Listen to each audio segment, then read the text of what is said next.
Hey, everyone, welcome to Stranger Things with Jay, Jack, and Mike. My name is Jay. My name is Mike. And you can't spell America without Erica. And welcome to the show, and welcome all of us being in the same quote-unquote podcasting room together. First time, we just said before we hit record, it's been almost like a year and a half. I love how self-serving is that. Welcome, everybody, but most of all, welcome back us, the people you really want to remember from this.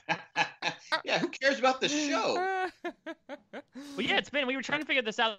The last time we talked was the Westworld Season 2. I can't remember, honestly, if we did I think we did a wrap-up show after the finale. We did. But that was back in June, I want to say. So, yeah, it has been over a year.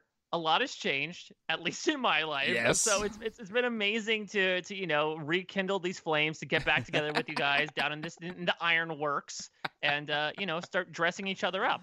Oh man, yes, and no better thing to bring us back than Stranger Things.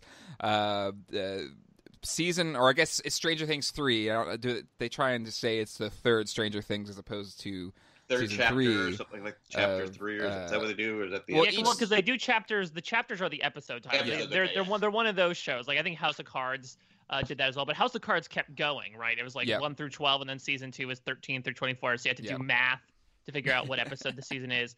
Do you feel like that? I feel like the Duffers should have subtitled these seasons. It feels like, if they're taking off of like these 80s horror films that also had myriad sequels, they usually like subtitle those. I'm very surprised that we haven't gotten subtitles for these seasons. That's a good point. Or even like, you had Empire Strikes Back. We'd even like see Star Wars and just Empire Strikes Back. That's a good call out. I'm surprised they haven't. I mean, they basically have taken influence or have used references to so many other pop culture items from the 80s. I'm surprised they have not done that. Well, the music is great. Well, I love the music. It's my music. So it is your time, Jack. It is my. And I will say this though. I got to say this about the parents of Hawkins, Indiana. Without them being such terrible parents, we wouldn't have this show. Because the beauty of it. Not knowing where your kids are 24/7, they couldn't go on these adventures, right? Well, I mean, you couldn't have today's parents where they're helicopter parents where they're running around with their kid following them everywhere. This show wouldn't work, right? Well, I think we've made that observation before, but I feel like at this point they're like teenagers, kind of, right? And my teenage years, I was out running around doing whatever. I made this point before, but Joyce, Will has been taken, What's every season something happens to Will, right? Yeah. And she's off worrying about electricity. So, that's okay. Yeah, it is an interesting arc for Joyce this season. And good on both Winona Ryder and Noah Schnapp of giving them something different to do this season. I do feel like season 3, more so than season 2, felt like they were trying to do something completely different. Instead of like inherently relying on the events of season 1, they decided to really take these characters and put them in a different setting, literally. But yeah, I wonder if, as they're becoming teenagers, as they're becoming older, is it more or less egregious on the parts of like Mike and Nancy's parents or Dustin's mom to like let these kids run out, and presumably some of them are like staying out for like 2-3 days straight, just sort of running around doing stuff without going home. What about Erica? How old is Erica? 10. 10. Okay, so she's out late at night? Well, here we go. Where's my daughter? Well, I don't know. It's the 80s. Let's talk about... Put on some Huey Lewis. How we're going to break down this season of the podcast. So I think the past few times we've done 2 episodes at a time, but we didn't watch the next episodes. And I think, especially with this season, and since it's only 8 episodes, and since mainly people are binging this, we're kind of binge podcasting this as well. So today's episode will cover the first 4 chapters, and then the next episode, which we will release possibly later this week, maybe early next week, will have the last 4 chapters. Mike and I have seen the whole thing already. And a little bit of confusion in our kind of group chat. Jack only watched the first 4. The old guy got confused. But so we will do our best, one, not to spoil Jack, but also to keep, the chunk of this discussion to these first 4 episodes. I'm kind of mad at myself for not misunderstanding, because I wanted to keep watching. No, I like this, though, because we have varied opinions of, 2 people who know the full arc and one person who doesn't know where the next 4 episodes are going to go. So it'll be interesting to get the difference of opinions. I'll also say right off the bat, I think in comparison to our previous podcast from 2 years ago, we're taking more of a macro look at the season than a micro look. If you are looking for a micro look and you are not tired of my voice, I did get together with the great Josh Wigler on post-show recaps, where he and I did episodic recaps, and it was literally like we got in one room, we watched an episode, recorded something, and then repeated 8 times. Oh and my god! That's cool. And then I think by the time this is out, I think 3 of those 8 recordings should be out. So if you're looking for more of like a what happened specifically in each episode, you can listen to that. But if you're more into like the how do these storylines track over these 4 episodes, that's what you're here for. And I'm really excited to hear your guys' opinions and how they sort of differ. I've also now rewatched these episodes, and my opinions have changed even from my first viewing to my second viewing about things I didn't like or liked, or vice versa. Well, it is interesting because I think there is something about the way we binge Stranger Things, or at least this season specifically. And Jack, I know you're only kind of halfway through, and I'm curious to see from your perspective, Mike, if how you felt about the pacing stopping at each episode. But to me overall, because I think there was a lot of complaints in season 2 about pacing, or just kind of or especially maybe the 11 episode kind of threw off the pacing. But this season just felt nonstop from the get-go almost, and to me kind of was arguably the most action-packed and the most adrenaline pumping season of the show so far. But did that shift for you at all, separating it out each one? Well, yeah, actually, because I think that separating out each one, and you can listen to this on the podcast I did with Josh, the first couple episodes in particular, I was not a huge fan of in my first viewing, because I found them to be a little slow, especially compared. I agree. Especially compared to episodes 3 and 4, even, which really ramp up the tension. And I think it also just might be sort of a hallmark of what they do with Stranger Things, which is when you have this ensemble of characters which are ballooning with each and every season, they essentially need to like say, okay, here's where these characters are now, and this is what they're dealing with, this season. And it took them a couple of episodes to really reintroduce the characters and get us into everything that's going on. Watching it back, I think I have much more appreciation for it. I think episode 2 in particular, might have been at the time my least favorite episode. I was not a huge fan of all the mall stuff. I was like, why are we taking a break from all the fun sci-fi that's going on?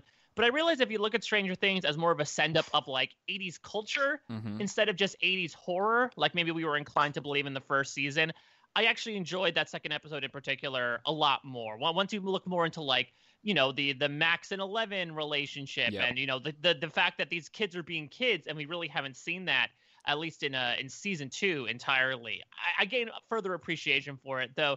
I still will ascribe to the point that I think while there is some good stuff in these first couple episodes, I feel like episode 3 is really when we turn the ignition key and really start this up.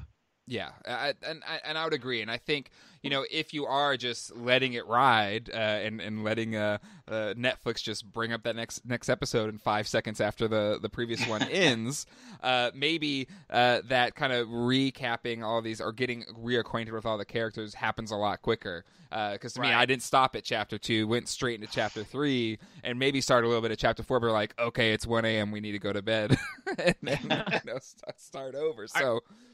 Are you guys skip intro people? Yes. Ooh, okay. With Stranger Things, I am not. Save for, I think we did it on one episode where, again, it was getting late at night, and we were like, we need to go to bed soon, so let's save the 2 minutes. But I don't know if this happened to other people, but maybe there were so many people streaming it that it actually, the one time we did it, it got stuck, and it took forever to try and reload the episode when it skipped. Was that Friday night? It was Saturday? Last night, I think, because we finished the season last night, which was Saturday. Tried watching it Friday night, and it wouldn't. It just kept buffering. Interesting. I go, what this? I go, come on. So I'm like, going, bum, bum, bum. So I stopped for an hour, tried it again. I go, well, maybe it's my computer. But I tried HBO and Amazon Prime, and I was able to stream anything I wanted there. So I think it was just so many people were hitting it, I just wasn't able to. And I finally, when it finally started to work, it was like an old '80s show that you're trying to watch. It's not HD. And like going, I go, yeah. They had the machine going. I'm like, going, what is going on here? It's I couldn't really tell. It's appropriate. I couldn't really tell what was going on. At first, I thought that's how it was being filmed on purpose. But then it was like, okay, this is something wrong with the streaming service. I had the same problem with Chapter 7, where it was kind of grainy and pixelated. And you can ask Colleen, like I exited out of I restarted the Apple TV and all this kind of stuff. And again, you could just say like, oh, just watch it. You can still see it. It's like, but no, I'm paying for 4K. I have a gigabit speed internet connection. It's like, no, I want to see this beautiful, as most clear and crystal as I can get it. And especially when they warn you the special effects. Yeah, strobe. I mean, this is a very strobe-heavy season. Yes. I feel bad for anyone who is, susceptible to seizures, just because basically, if you're not into seizures and you're not into like goo, I don't think Stranger Things season 3 is right for you, because those are two of the major themes. I do want to also bring up, Jay, I know you mentioned sort of like what makes this season different from any others in terms of maybe consuming. I do wonder if the fact that it came out on a holiday weekend might have either, I wouldn't say helped it or hurt it, just changed the way to view it. Like, because people had so much time, assumingly people had a 4-day weekend, like since 4th of July was on a Thursday, they could just say, oh yeah, well, I'm getting back from the festivities, I'll just turn on Stranger Things and watch it for like 8 hours straight. Whereas maybe when it came out in October of 2017, I think is when we talked about season 2. That's the middle of the fall. Things are a little different, and you're more inclined to like stretch it out. That's a good point, and I think too, like even just the thing or at least the experience seemed to be much more of a big kind of blockbuster kind of movie, or very much summer popcorn movie feel to it, where season 2 definitely was going for the Halloween, and since it was released on Halloween, and then season 1 was that summer of 2016? Yeah. Which it was the first season, so it didn't really have maybe the clout to do whatever. But it does seem interesting to see, and we'll probably talk about this more when we talk about chapters 5, 6, 7, 8. But seeing, okay, we had the Halloween season, we've had the 4th of July season. What holiday will be next? And I do think they maybe lay some clues or groundwork to where that could go in those chapters. But yeah, to me, I really dug. At first, I was kind of like, 4th of July doesn't really feel, horror or dark and sinister. But the trailer still look cool. But to me, that the 4th of July theming and how it did kind of tie in with this great 4-day weekend did make it a pretty neat experience. But yeah.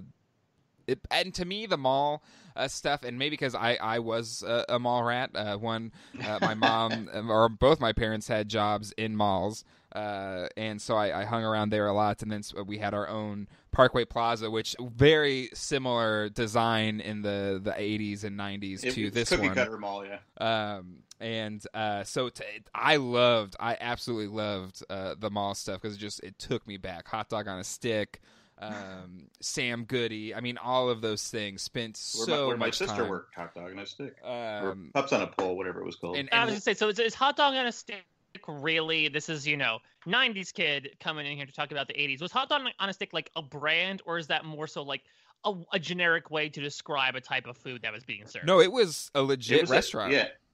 Cause you had pups on a pole and hot dog on a stick. So it's more of a West Coast thing. I don't think it is really anywhere on the East Coast. So that's where it's shocking. It's in Indiana, but and maybe it is. I don't know. But Indiana has Jack in the Box. It started out as like a beach kind of thing. And that's actually the second kind of big hot dog on a stick reference this past year, because I don't know if you saw Bumblebee, the kind of Transformers reboot. I did not. But the main character in that film also works at a hot dog on a stick.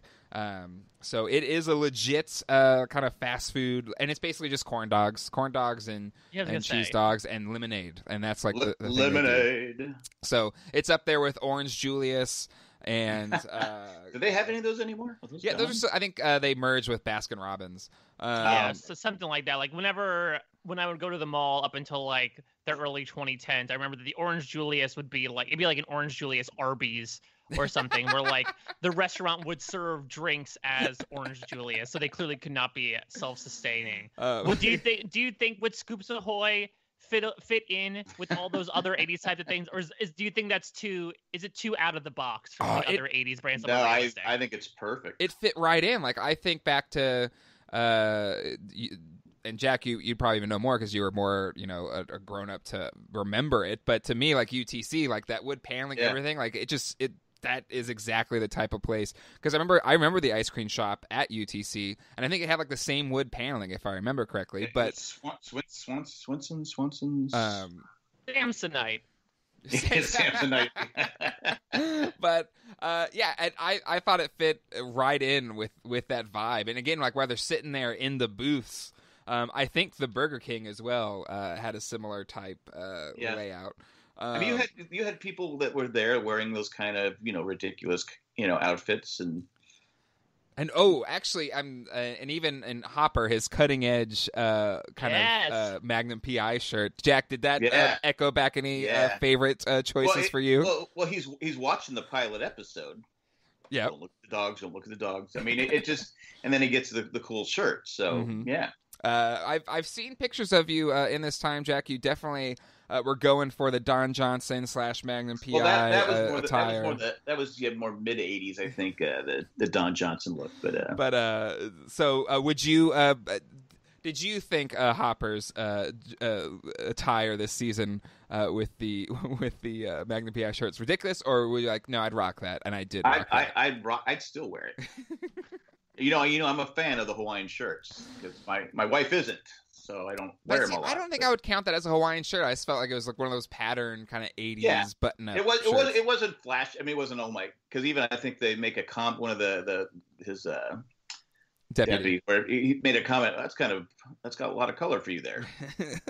And it wasn't. It's really cutting edge. It's like an Indiana Hawaiian shirt. Where I think the Middle America is used to a lot of like browns and yellows and greens. So I think if you just put a pop of pink in there, that like that comes across as very exotic. Whereas like if you went to California where Max and Billy were, I'm sure that's like run of the mill thing you would run into on Santa Monica Boulevard. Well, to be honest, in the 80s, when guys started wearing pink, I mean, my wife got me a pink sweater, pink shirts, pink polo. It was pink. It became at first like, I can't wear this, I can't wear a pink shirt. But then, it just over time you did it and people no one beat you up. So you were okay. But it just, that's how it was. You didn't see a lot of guys wearing pink.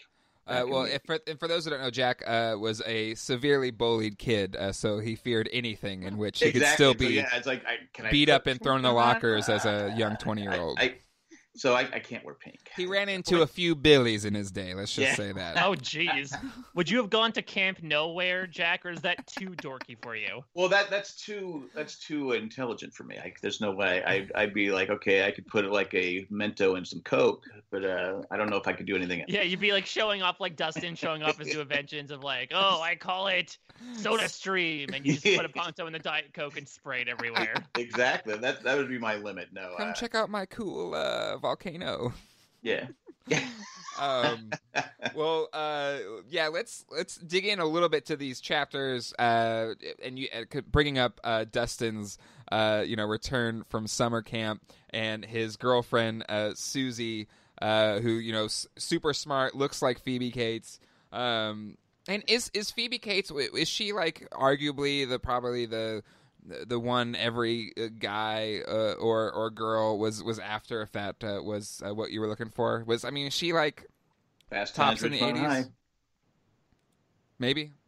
Yeah, I mean, brunettes. wasn't she also in what was that movie? Gremlins, she was in right? Gremlins. Yeah, I mean, she was like one of those. Yeah, I think she was the it girl for teenagers back then. So yeah, she's so accessible because she got to be in like little cute sci-fi movies, and she got to be like the hot girl in the high school movie. So yep. I guess she was the most attainable. But yeah, I mean, Jack, at this point, do you think Suzie's made up or not? Do you think Dustin's fabricating all of this to impress his friends who have girlfriends? I don't think he is. Okay.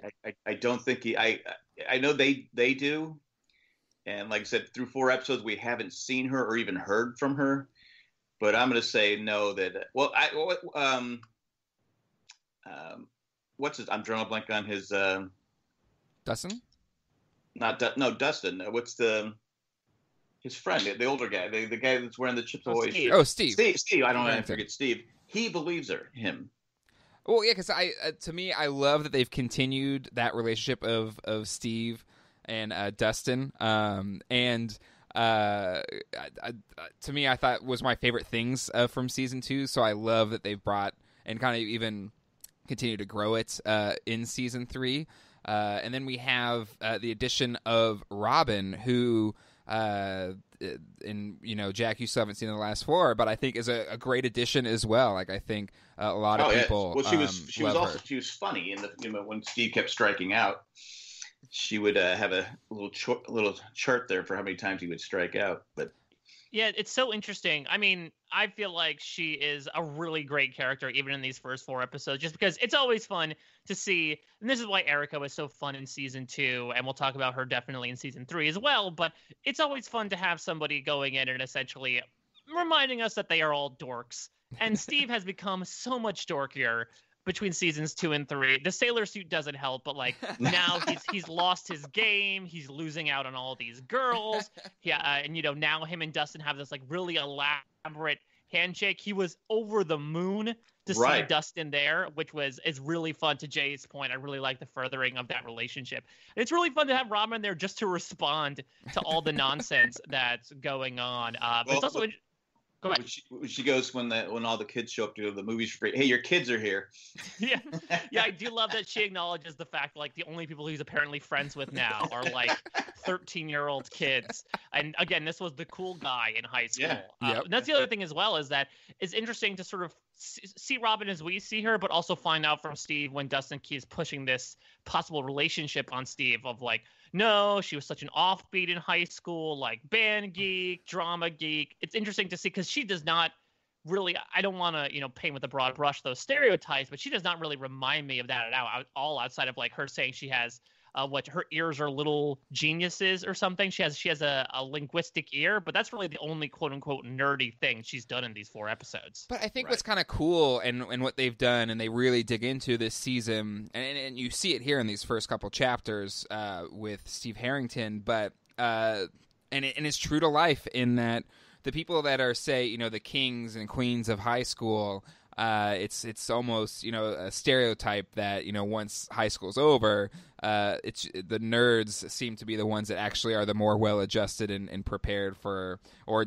seemingly are more successful in real life, and it's those kind of the jocks and the cool kids in high school seem to struggle because no one's kissing their backsides anymore. Yeah, there's a real world, and when you get out in the real world, people aren't going, oh yeah, you're nobody. Well, that's where it's kind of funny to see like the social dynamic completely changes. Like for Steve, he's like, well, she's banging. Like he still is he's having a tough time. Yeah, adjusting. exactly. So, like, that doesn't matter anymore. Like it doesn't matter at all. And he goes, I give you advice, you don't give me advice.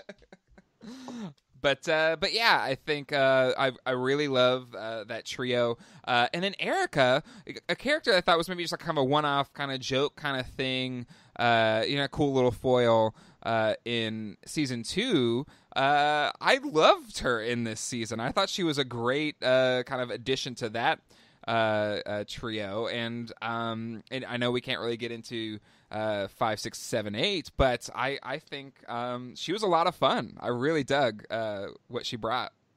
Yeah, we talked about this. I talked about this on the podcast with Josh about how the Duffers definitely seem like one of those television creators that I think utilize a lot more, like focus grouping from fan reaction to determine some of the decisions they make moving forward. And I think the decision to make Erica, I believe Priya Ferguson was made a series regular for this season. And I could only assume it was in response to the fact that people loved the, 2 scenes I think she was in season 2. But that being said, she is so much fun. I love how precocious she is going into this whole monologue about capitalism and why she absolutely loves it. Being able to house so many different ice cream treats and be able to extort said ice cream treats from an entire basically company is just genius level work. And her sassiness knows no bounds. And the first episode, when they're walking, great little actress. Yeah, when they're walking through the mall, there's this great moment where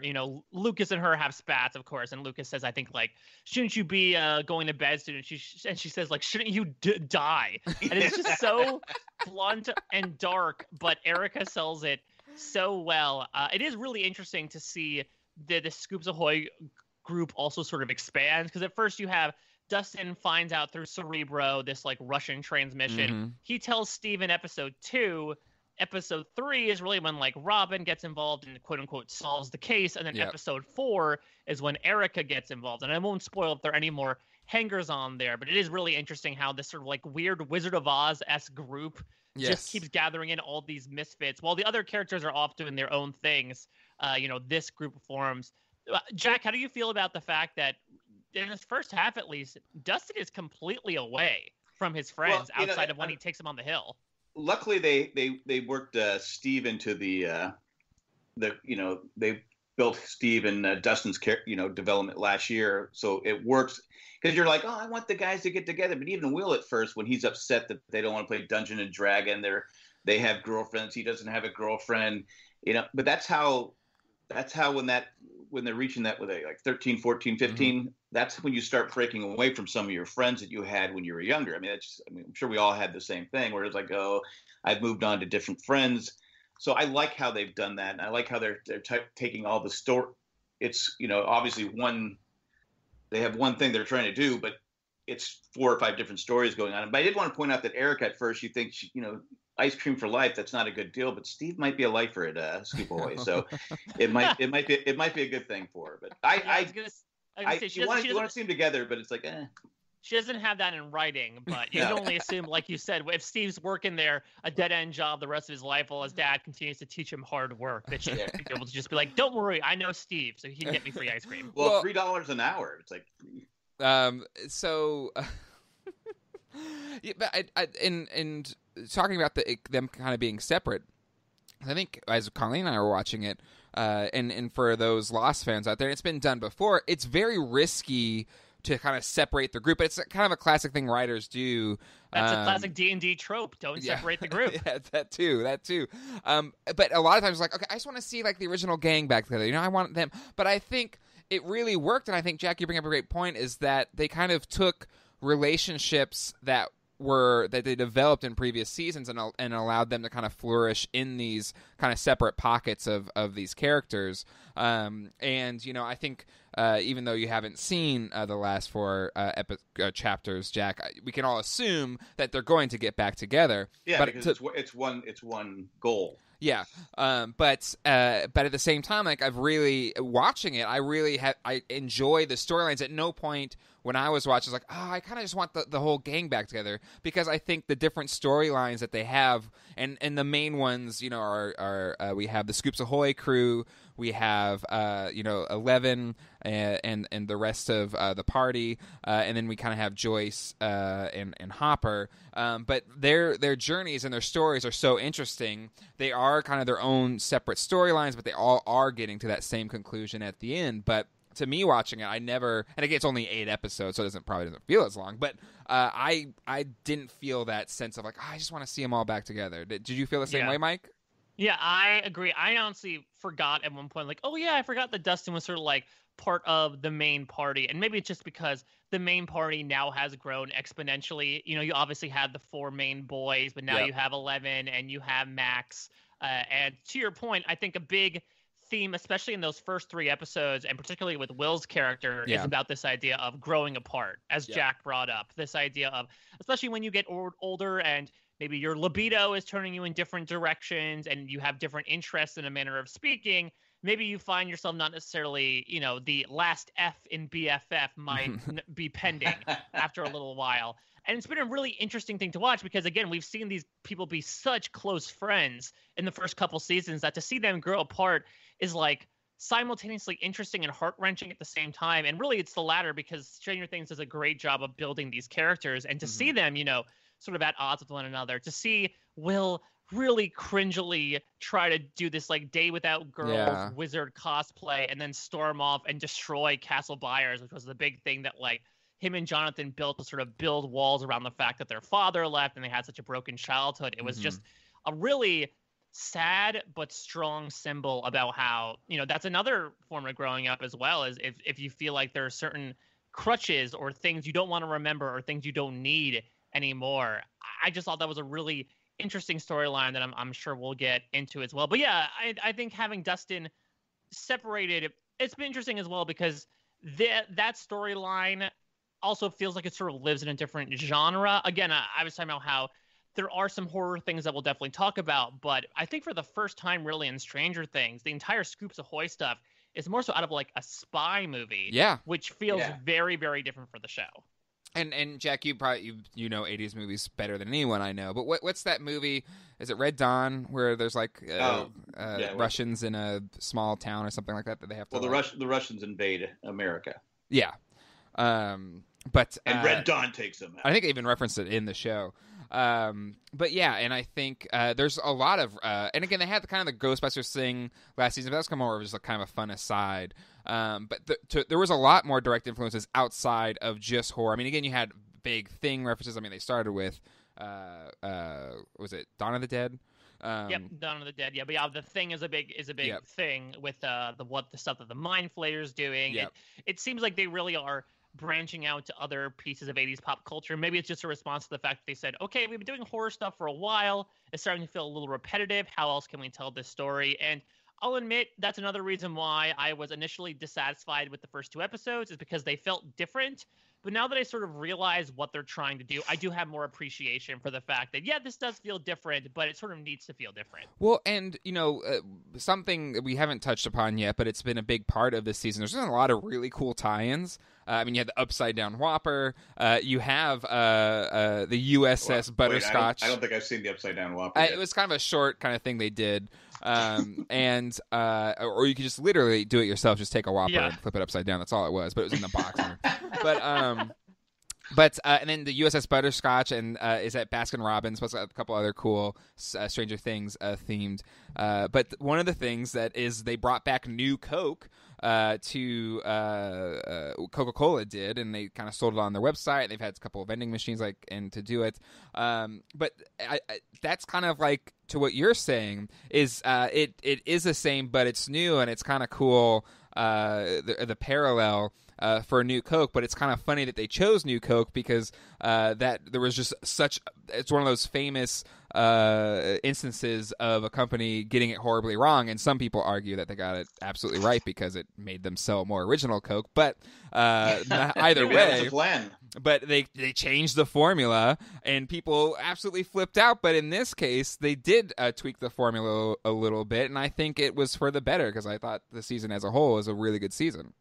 So, did you end up getting? I saw you post that on social media that I think you got a couple of like the new Coke bottles. Did you try it at all? Oh yeah, so I think they're still on the website. I think it's like newcoke.com or something, but it's like a 4-pack and you get 2 of like the retro New Coke cans, and that's the original New Coke formula that you can try.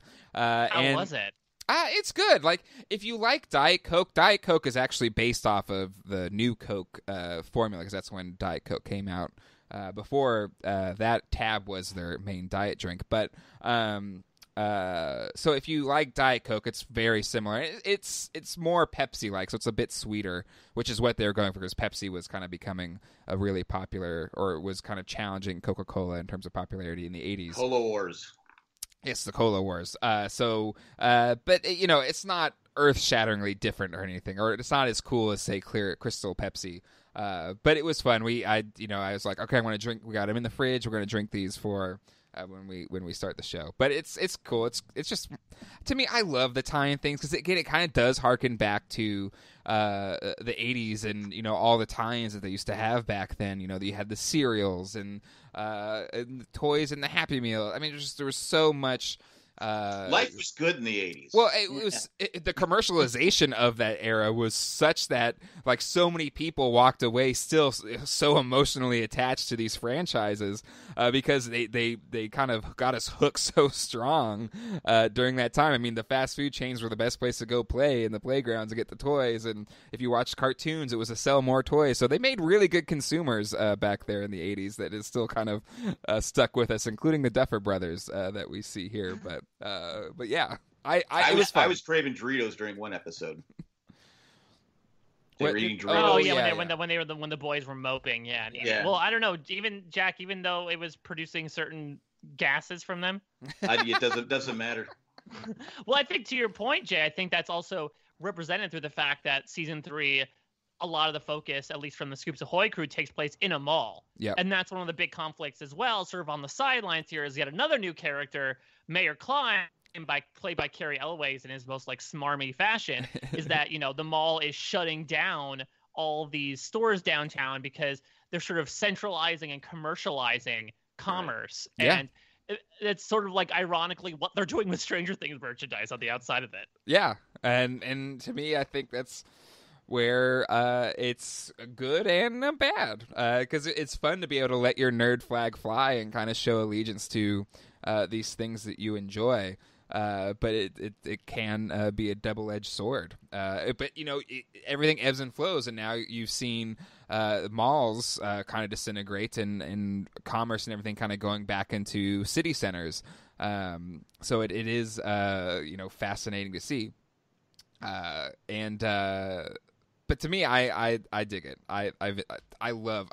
Well, there's also a podcast blog that I really love, Dinosaur Dracula, and they do.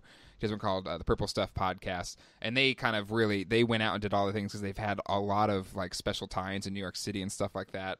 But I think they really nailed all the special tie-in stuff for this season, because I think in Coney Island they actually recreated the fun fair that Mayor Klein put together. So and in Coney Island, I believe.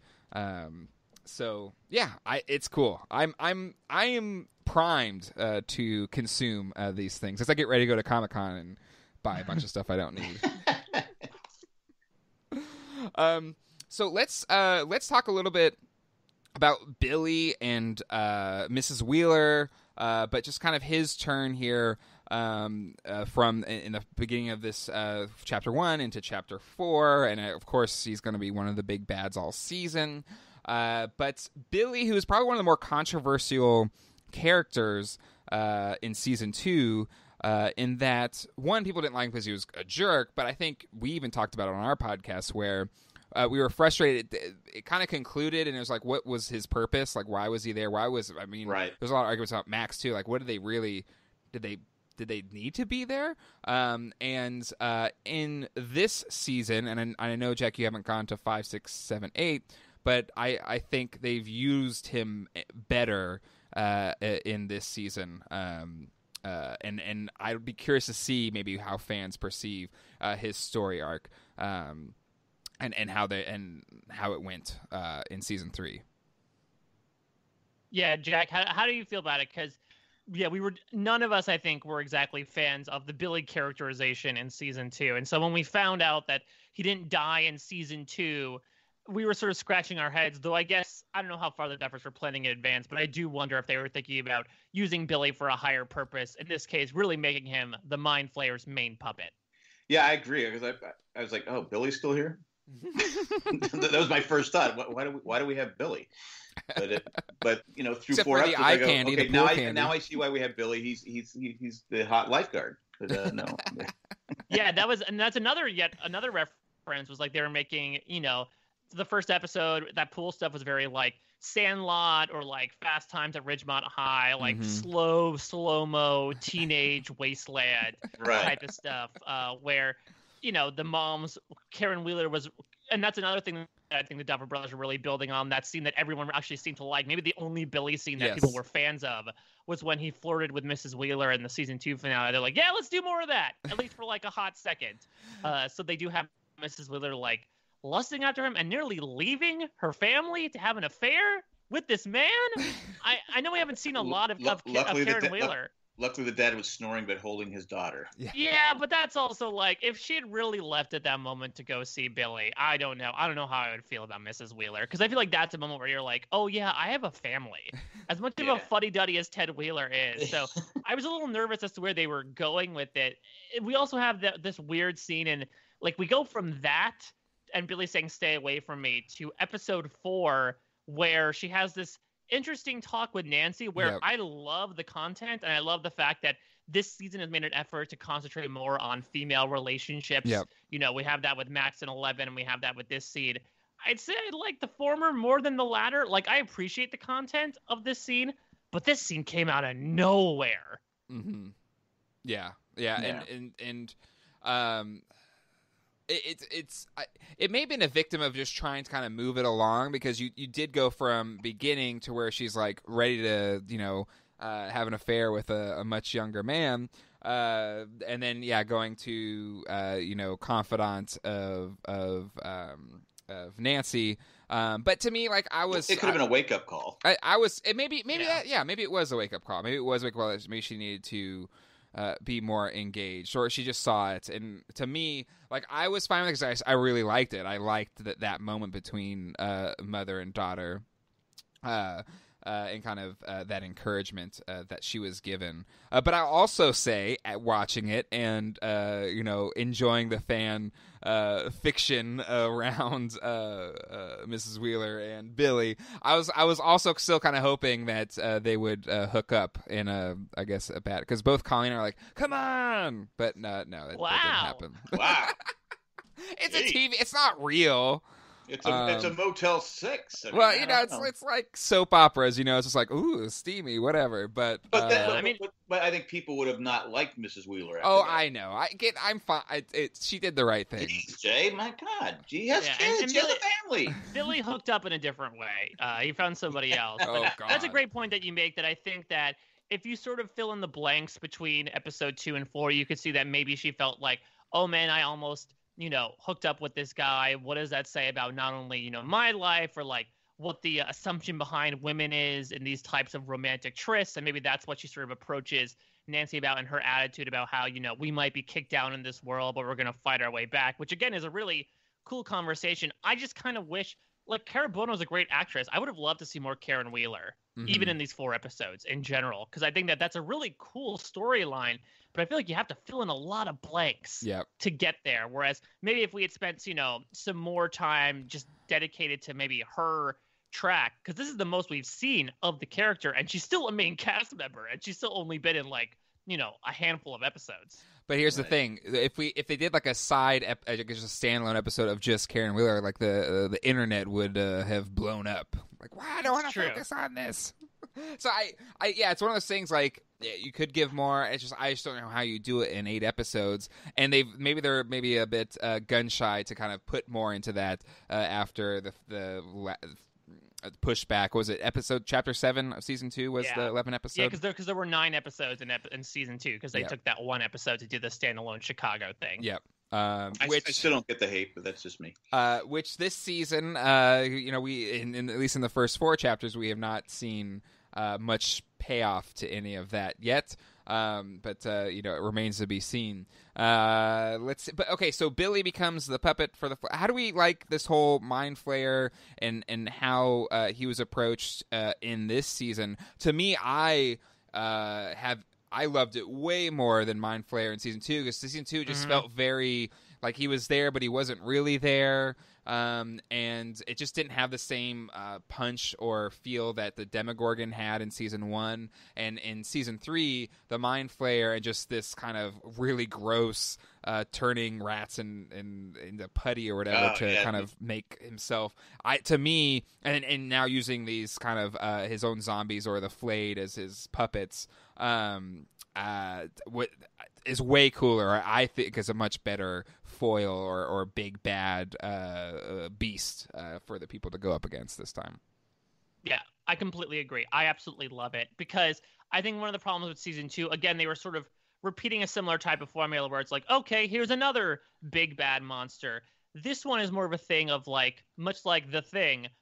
What do you do when you can't trust your neighbor? Yeah, you know, again, right. maybe in line with the Russian stuff as well. This idea that these people are getting turned into zombies in a manner of speaking, and you don't necessarily know. I mean, that's what happened to poor Heather's parents. They thought their daughter and her new boyfriend were totally fine when really they were serving a higher purpose. Yeah. I also love it because it gives Dacre Montgomery some more stuff to do. We don't just have a one-note Billy. We see so many shades of him, from him completely changing personalities when he meets with Heather and her parents. We see like button-up polo shirt Billy. He's a likable guy. Yeah, he's very to when they lock him in the sauna and he is begging and pleading with Max. I know there's some debate as to like whether or not that was him or whether that was the mind flare speaking through him. Mm-hmm. I feel like it's the former. I feel like he is being very sincere and that he does have regrets about, you know, him kidnapping all these people. But I think it's just such a fun idea because I think it's what they were trying to do with Billy in season 2 of like, what if there's a horror that's not even supernatural? It's, you know, the horrors of humanity. And I feel like they did a much better job of it here, where I was kind of glad we're ending with episode 4, because if you're looking at like a nice intermission point, there's a fantastic one at the end of season 4 where you hear that song play and it just pans out to all these zombified people standing in the basement of that ironworks. And it just shows the amassing army that our heroes are going to be up against. It's a really chilling image, and not just because the Mind Flayer likes it cold, but I really am liking how they're taking on the big bads of this season. Yeah, absolutely. And then kind of Nancy's sleuthing kind of ties into that as well, with the kind of Mrs. Driscoll and kind of what goes on with her. Very creepy one, the base having a basement, and then the rat thing, and then Mrs. Driscoll kind of being down, and the whole time I was like, oh God, please don't go down. And then you see her fertilizer. Yeah, it's like, oh, it's such a creepy. That can't be healthy. But or it's very healthy. For Nancy and Jonathan and their kind of storyline here, and then the discovery of Mrs. Driscoll, you know, what are thoughts here? Especially last season, kind of had them pairing up. We had, you know, the pull out couch option provided to them or whatever. But I to me, again, if there was weird kind of pacing or maybe feel to season 2, like I really like their kind of journey and storyline. Nancy trying to prove herself, and Jonathan maybe didn't have as much to do. But I dug their kind of little storyline they had as well on the Mrs. Driscoll stuff. Well, can I do the? I know we have the sexist news guys of the 80s, but are they unaware that things have been happening in that town? Apparently. I mean, do they have no clue? I mean, are there people that are living there that don't know certain things are happening in that town?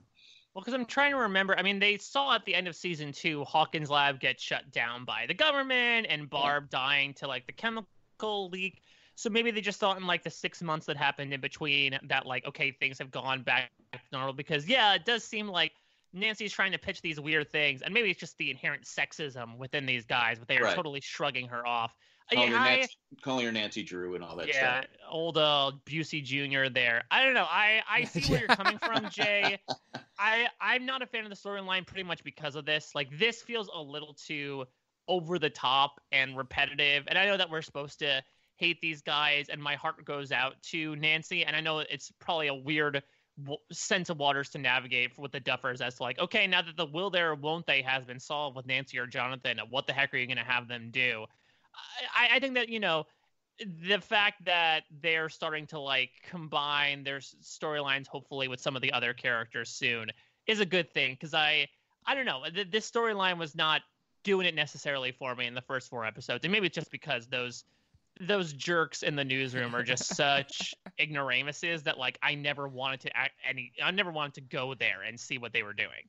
That's fair. And you kind of see the frustration. But again, it's a small town paper, so that's where I kind of like chalked up like, well, maybe they're just not really paying attention, because small town papers generally aren't trying to break the big story. It's more like people pieces, right? Or like interest but pieces. again, I go to the fact that one of them had to know something was going on. I mean, like you said, it's like, okay, well, could this be happening again? I mean, no, but they would rather make fun of Nancy.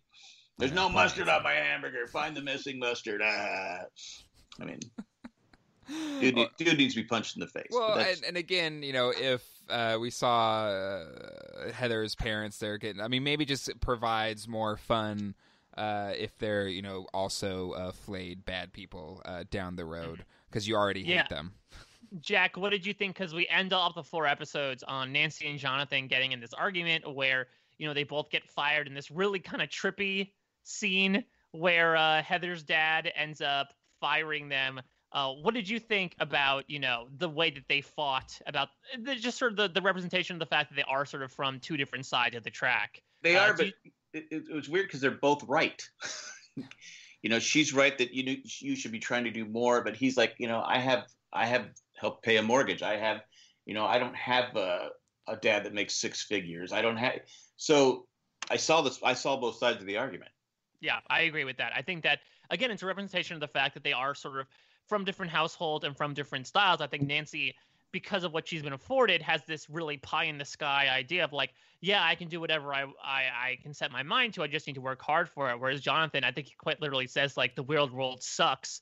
Deal with it like the rest of us. He's been beaten down so much that I think he just has a pretty pessimistic view of things, to the point where he was really holding on to that job and pretty much tried to encourage Nancy every step of the way to put her head down and keep working. So I did like that moment because it's a good representation of the fact that they're probably going to get back together, because I can't see the Duffer Brothers really splitting up characters for a long time. But it's a good reminder of like, these people come from 2 completely different backgrounds. Mm-hmm. Well, he was the guy that Steve was talking, the geek guys at school that he would, and obviously he made fun of him season 1. I mean, until Jonathan kicked his butt. But I think that he was, like he said, he's always been on the outside. He has a loving mom, but a dad that's not there, and all the other stuff going on. So yeah, I saw his point 100%, but I also saw Nancy's, like, she goes, I don't want to be, dealing with these sexist men. I want to, I have talent and I should be able to show my talent. But like I said, he didn't want to get fired because he needed the job. I mean, Yeah. Anyway. Let's talk about Joyce and Hopper.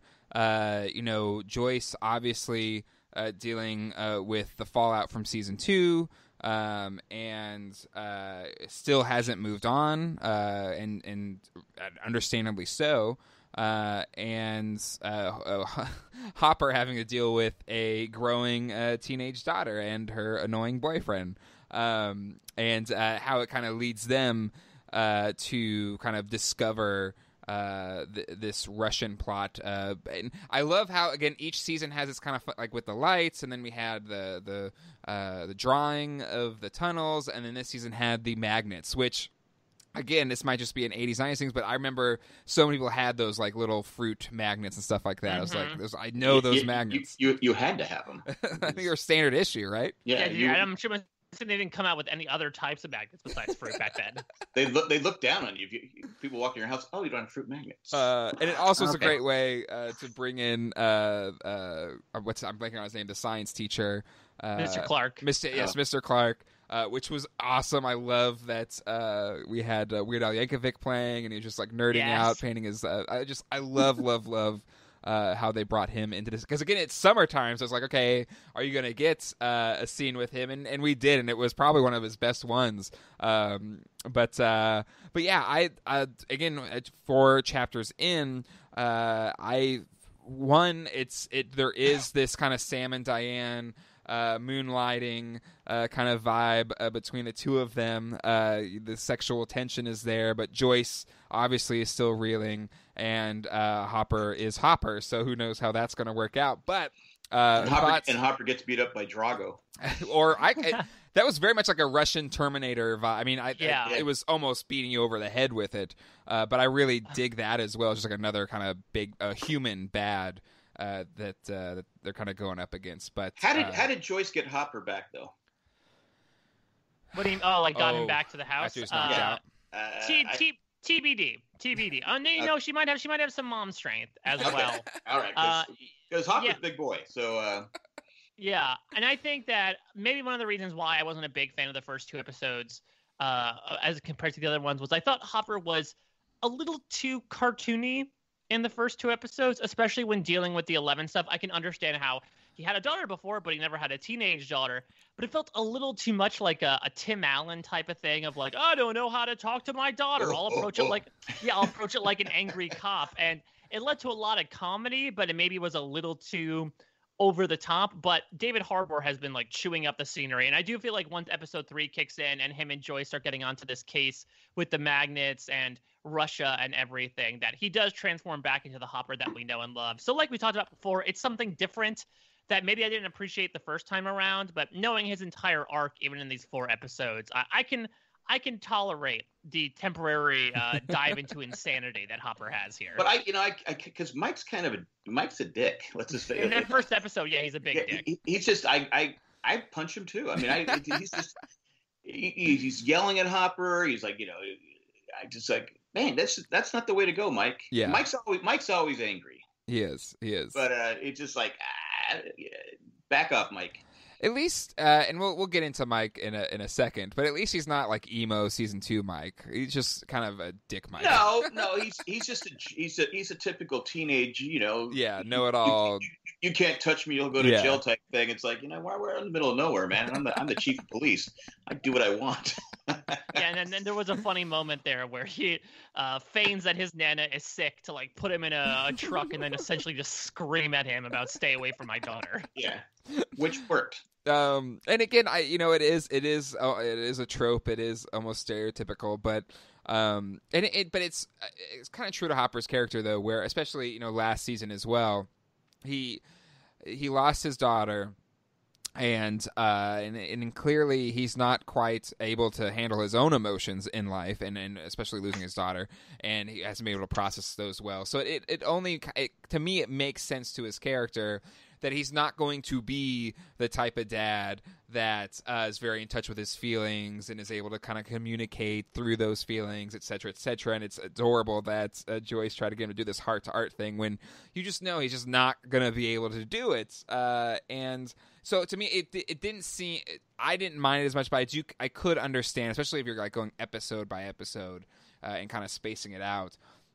Where that can be a little over the top or frustrating, but I think in general it didn't go to a place where he drove, or at least seems so far he didn't drive 11 away so much as possibly kind of make for a healthier relationship between Mike and 11 because of it. So I was more okay with it, I think.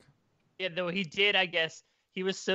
Mike was so scared of repercussions that he did lead to him and Elle getting, broken up with for the first time. They're not on the Lucas and Max level yet, but it did lead to the first major thing where Mike is so petrified. I do feel like episode 2 Mike he was so suave in that first episode, and to your point, Jack, a little bit of a dick. But that second episode, I feel like once he gets like the life scared out of him, he's back to like, my Nana's sick. I can't see you ever again. And so it's fun to see Mike's character sort of, as much as he wasn't emo Mike, he's a little bit of like a whiny wire girl speak crazy Mike. But at the same time, I can't really like critique a lot of the teenage boy characters, because you can really chalk it up to the fact that teenage boys, as we all have been, are pretty stupid and pretty emotional. Yeah. So I think all the character choices from those people make sense, even if they aren't, if they aren't the most fun. They're realistic almost to a fault. Well, and that's where, just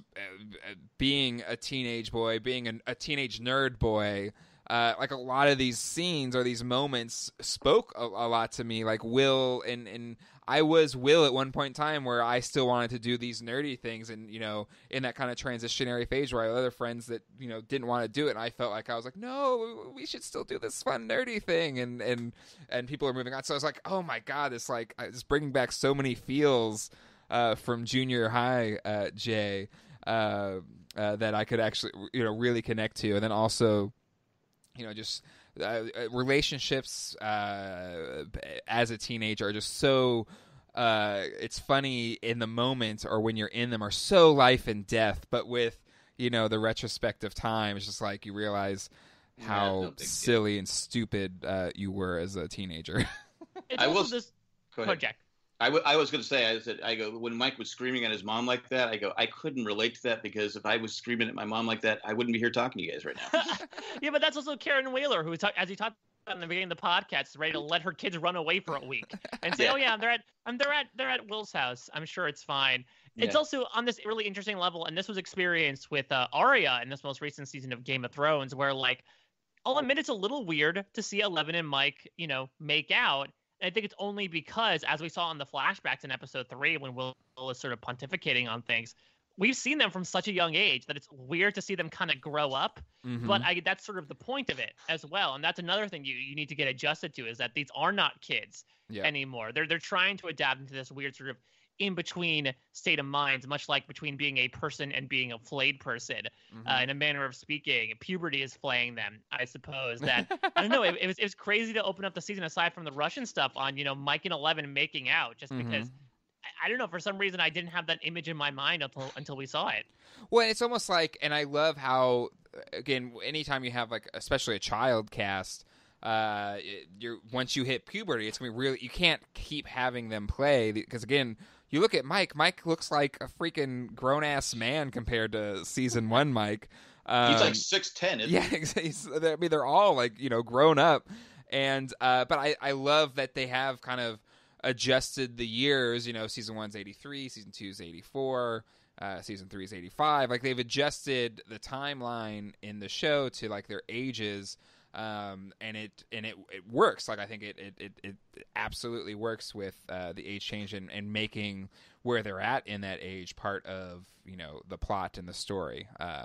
And a pairing that I liked is the Max and 11 pairing. Yes. Because again, there's a lot of frustrations, I think, maybe with Max in season 1, like where we liked that we got another character, but it was like, what do we really do with her? And I really dug, especially, and I know maybe Mike, you had a different feeling. You didn't really enjoy them all, but I love their kind of scene in the mall, just in terms of 11 kind of coming into her own, where she's always been, either she had Papa telling her what to do, or she had Hopper, and then she had Mike, and her kind of finding out what actually does 11 like, or what does Elle like, and I kind of really dug the pairing of Max and 11 to kind of help her get to that.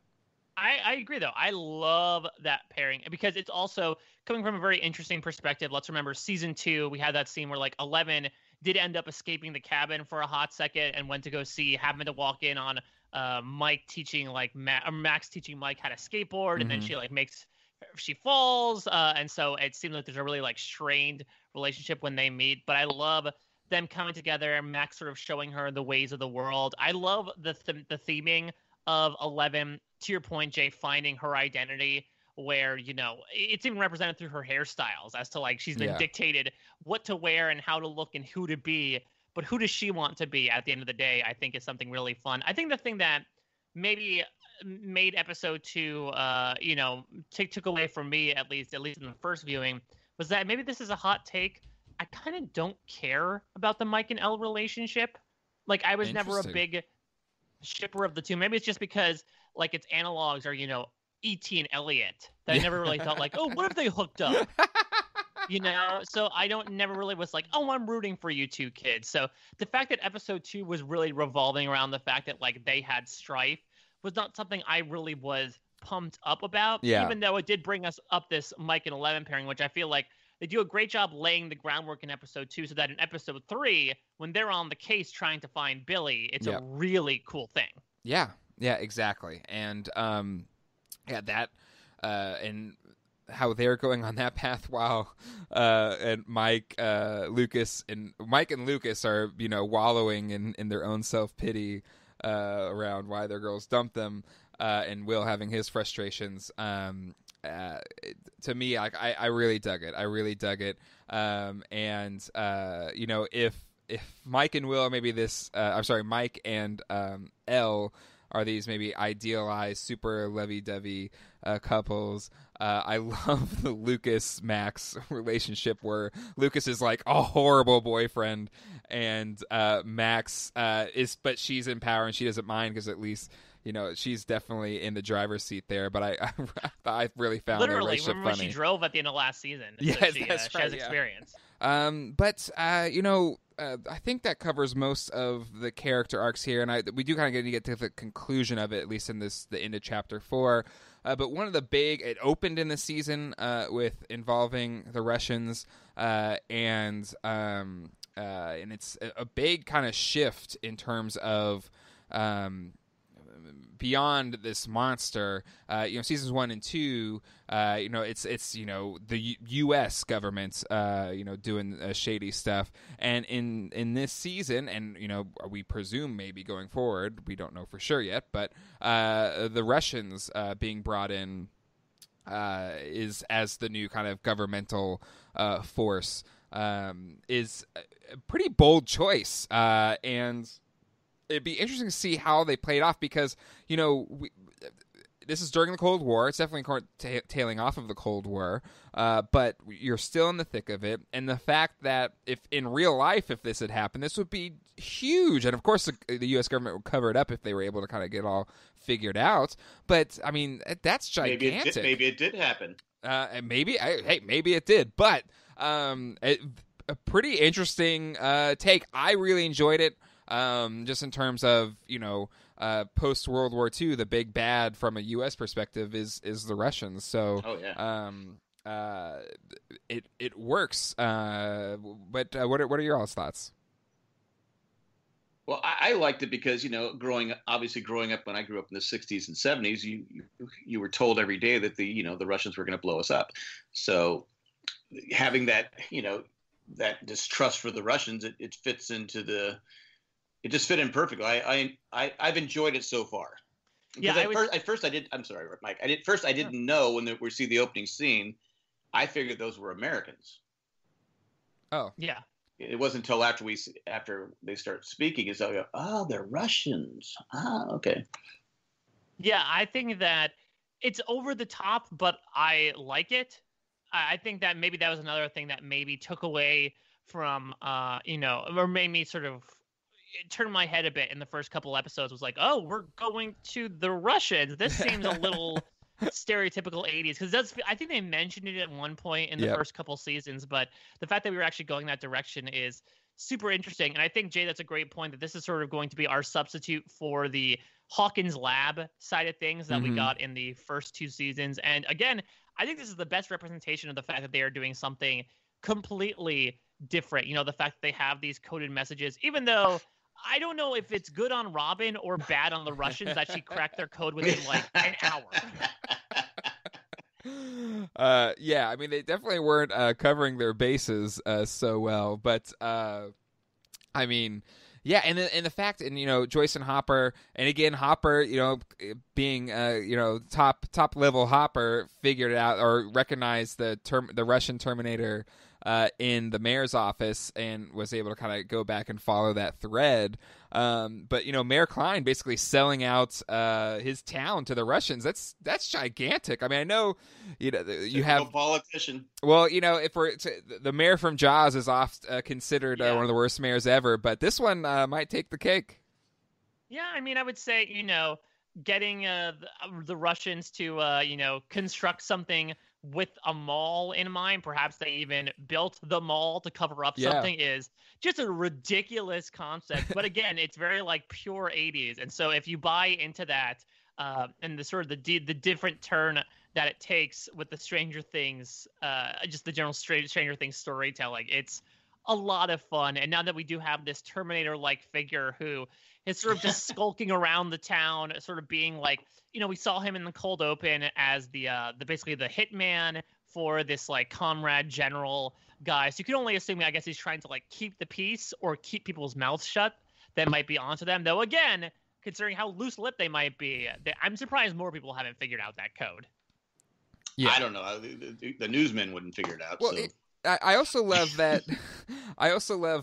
That basically Murray from season 2 was right? Because that was his big thing, that it was like the Russians. That's right. Yeah, I forgot about that. Done it. So is Murray vindicated here? Or I mean, it wasn't the case, but maybe the Russians were already a part of this that we didn't even know. I mean, that scene opened up in was it June of '84? So it was like 6 months after.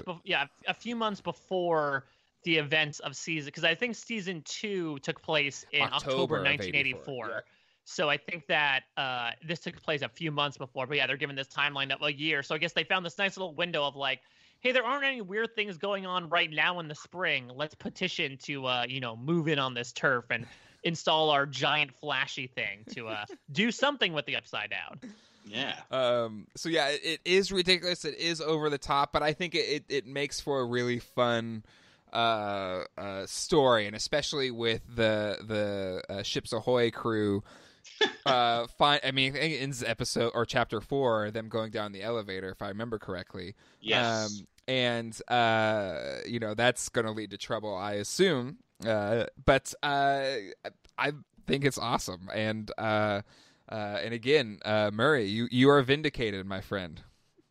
I would say that, again, your mileage may vary as to how grounded this season has been so far. It might be akin to like plummeting in an elevator where there is no ground. But I will say, even through 4 episodes and even through my quibbles with the first 2 episodes initially, especially coming back and rewatching these things, I'm having so much more fun with season 3 than I do season 2. Yep. And that's what really counts for me, is that, yes, we might have gone in a completely different direction, but at the same time, I am enjoying the hell out of all this stuff that's going on, even if it's cheesy, even if it's corny, even if it is over the top, because I'd rather do that and have them, swing a wiffle ball than to have them try to keep swinging baseballs and keep missing, even though their bat has a bunch of nails in it. Nice. Very nice. And yeah, I would agree. Like, to me, if a couple episodes in, and really we're talking about the first 4 here, a much different viewing experience. And again, I liked season 2. I think season 2 had problems. I think classic kind of sophomore slump. I think, we could also say Westworld had problems in season 2. Some great points, great spots. But overall, was not able to match the magic of season 1. And to me, and again, I've seen all of season 3 of Stranger Things so far. And maybe it is spoiler to say that I loved it. I absolutely love season 3. And it is different, but to me, hit a lot of this, or I felt a lot of the same emotions that I felt in watching season 1. And even though it is a different feel, different pacing, I think they, to me, it worked. It worked the way I'd wanted it to work. And excited to talk about the last 4 chapters. Excited for you, Jack, to see those last 4 chapters. Me too. So we can kind of wrap up this season of Stranger Things. Do we know if season 4 is confirmed or anything like that yet?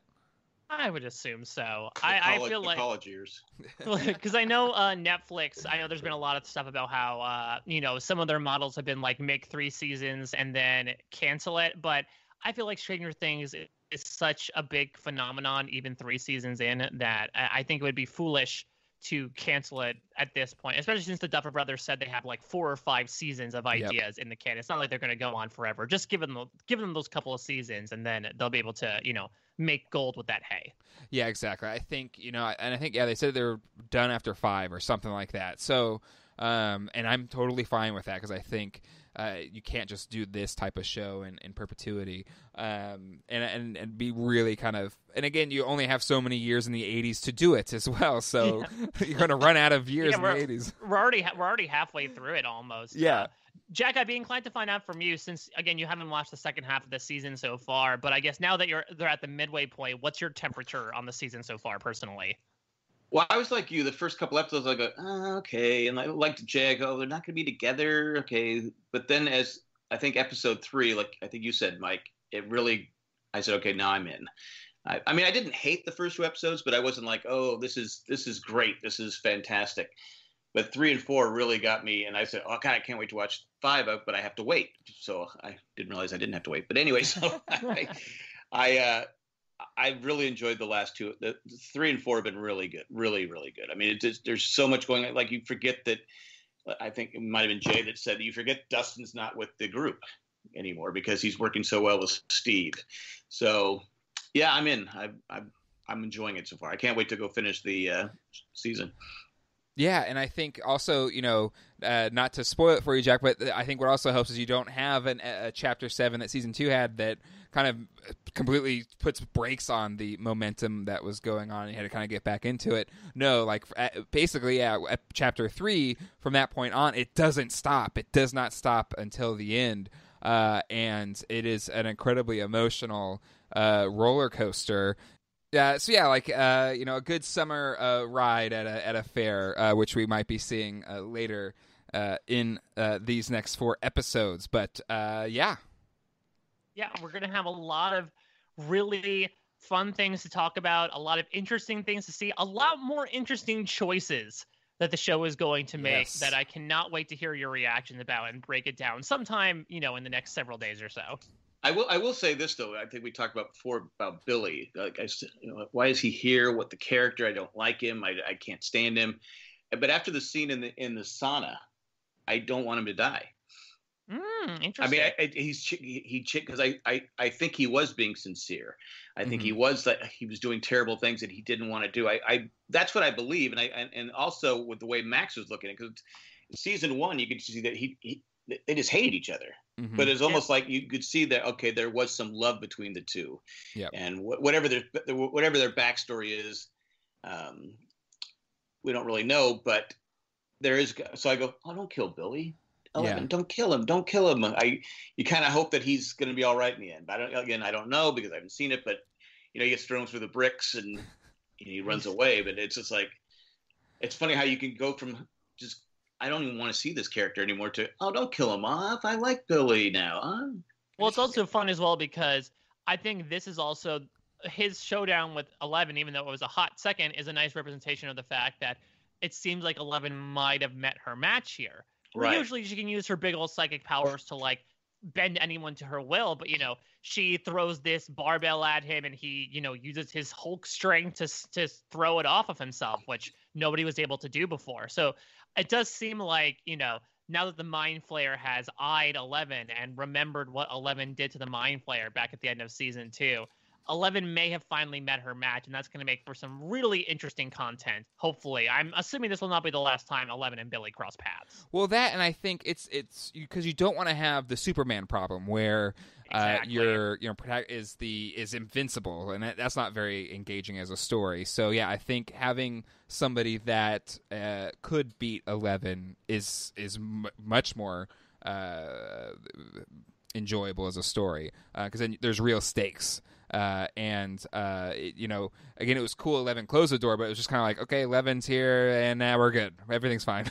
So. Yeah, she really has been used as the nuclear option at the end of the first 2 seasons of all right, 11's here and she'll save everything. Yep. Now that you have her as a regular part of the group, it's like, what do we do? And I'm glad that the Duffers have enough insight to be like, okay, well, this is going to be the part of the superhero arc where now the most powerful villain that 11 has ever encountered has come up to fight against her, and how is she going to harness her powers to defeat it, which remains to be seen because, as you said, Jack, she was able to, I guess, nick him a bit, but it's very clear, as Heather says, among their army that they are far from done right now. Yeah, right. Exactly. And is it pronounced Dacker Montgomery? I think it's pronounced the way Josh has been saying it is Daker, Daker with a D in front of it. Okay, that makes sense. But kudos to him, his acting, because I think maybe again the character was one dimensional season 1, not necessarily his fault, but I think he's gotten a lot more to chew on, and I think he's done a phenomenal job with it too. Mm-hmm. All right. Well, I think that's a good place to close it out for this episode. We will be back either later this week or maybe early next week with the final 4 chapters.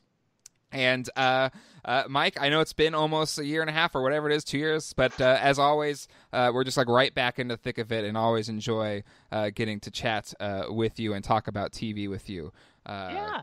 Same. I love talking with you guys. It's just like Stranger Things. We come back a couple of years later, we're all older. We all are in different maybe family situations, but when we get back into it, it's just like we're rolling dice again. So I'm so happy to be back for these couple of podcasts, and thanks again for having me. And again, if you guys want to listen to Josh Wigler and I break down more of a specific episode by episode structure of Stranger Things, complete with plenty of tangents and a lot of stupidity and nonsense to it, be sure to check out post-show recaps. You can get my thoughts in the moment as to those first couple of episodes in particular that, again, I've sort of changed my tune on, though. We're about to release episode 3, which totally agree with you, Jack. That's when my opinion really turned around in the moment. So I'm excited to hear people's opinions on our opinions and excited to revisit that as well. I'm sure we'll have a feedback show coming up in the near future to address what a rewatch can do and what talking about the show with guys such as yourselves have sort of changed my opinion on some things.